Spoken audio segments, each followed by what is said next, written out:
local students gaining real-world skills in manufacturing and engineering, and they're using equipment like this robot arm right here. I'm your Grand Ledge neighborhood reporter, Lemmink. I'm here on the bridge at Island Park, and if you look behind me, the Grand River looks totally frozen. But if you take a couple steps with me this way, you'll actually see that there's some flowing water. And that's why city officials are advising neighbors to stay off of the ice. The discussions tonight are planned to find out how they'll fill this seat right here for a trustee position. This seat was formerly filled by Fonda Brewer, but she's now over there. That's because she became the supervisor. But when that happened, it left her trustee seat over there open. And tonight we'll figure out the process of filling it. While most neighbors are staying cozy indoors on this snowy day, one family is turning the cold into their playground. I'm your Diamond-Dale neighborhood reporter, Lemmink. Here are the McDowell residents, and generations of this family has been embracing the cold by crafting ice hockey rinks in their backyards. Matt, right here.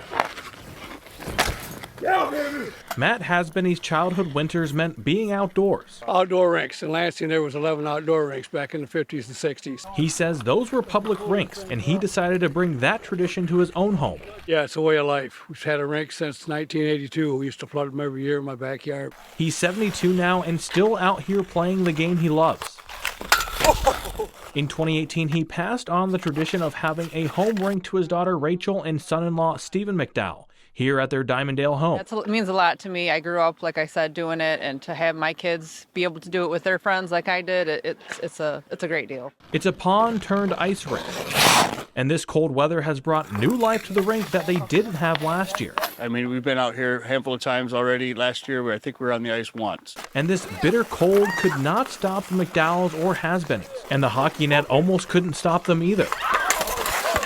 No worries, she was just fine, but just as they used their feet to skate, they used their hands to build a warming shelter as part of the rink. And that's probably the only way we were able to be out here and do this with these temperatures. So, yeah, the wood stove's great, and whoever's in here just put a starter log on and, and get a fire going and you can lace up. And lacing up my hockey skates wasn't just for the story.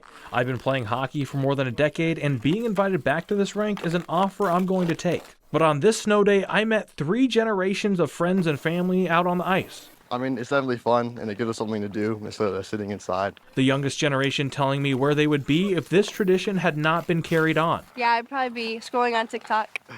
Yep, doing nothing inside, so. And Matt Hasbany says getting people out of the house is what it's all about. It just brings back, well, you see, it brings back people. Gets the kids outdoors and gets us all feeling like we're 20 years old again. In Diamond-Dale, I'm Lemmink, Fox 47 News. I'm your Eaton Rapids neighborhood reporter, Lemmink, and according to the Michigan State Police, there was an officer-involved shooting here Tuesday night in Eaton Rapids. Few details have been released, but I'm here on the scene, which is right by the old Horner Mill building. Crime scene tape is blocking much of the area, and within the scene, there is a blue Ford sedan that police have been going around and taking pictures of throughout the night. MSP posted online shortly after 11 Tuesday night that they were requested to assist after the shooting. Right now, authorities have not said who was shot or anything about injuries. As we learn more, we'll be sure to keep you updated on air and online. But for now, here in Eaton Rapids, I'm Lemmink, Fox 47 News. Take a look at the roads. I'm here on West Saginaw Highway, right across the street from Horrocks. You can actually see a plow truck coming through right here. The roads are wet right now. There's still some snow, there's still some slush, and if you're doing a lot of shopping out, you can see Horrocks over here. The parking lot is full. There's a lot of snow in a lot of the parking lots around, so make sure that you're wearing boots. Make sure that you're wearing something that'll give you some grip on the ground. You can see on the sidewalk here, we still have a little bit of snow left, so all kinds of stuff happening. We've got the Grinch here right now. Am I on the nice list for Christmas? Could you okay, I'll just ask Santa later. He is going to be at the Opera House, and at the Opera House there's also a chili cook-off. So all kinds of fun things happening. If you come with me this way, we've actually got a hot cocoa truck. So if you come down here, we got free hot cocoa. They told me unlimited.